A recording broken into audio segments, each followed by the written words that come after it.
اور میرے لیے تونگری، پاک دامنی، آسائش، سلامتی، تندرستی، فراخی، اطمینان اور عافیت کو جمع کر دے، اور میری نیکیوں کو گناہوں کی آمیزش کی وجہ سے اور میری تنہائیوں کو ان مفسدوں کے باعث جو از راہ امتحان پیش آتے ہیں تباہ نہ کر، اور اہل عالم میں سے کسی ایک کے آگے ہاتھ پھیلانے سے میری عزت و آبرو کو بچائے رکھ،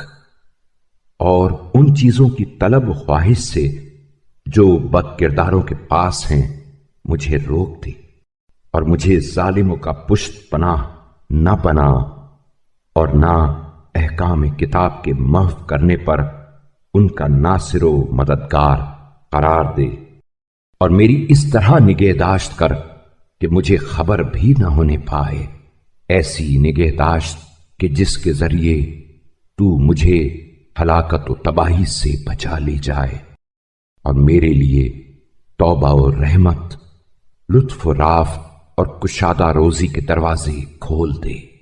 اس لیے کہ میں تیری جانب رغبت و خواہش کرنے والوں میں سے ہوں، اور میرے لیے اپنی نعمتوں کو پائے تکمیل تک پہنچا دے، اس لیے کہ تو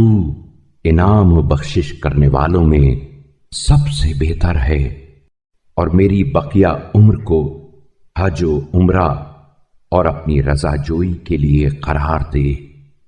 اے تمام جہانوں کے پالنے والے، اللہ تعالی رحمت نازل کرے محمد صلی اللہ علیہ وآلہ وسلم اور ان کی پاک و پاکیزہ آل پر، اور ان کی اولاد پر ہمیشہ ہمیشہ درود و سلام ہو۔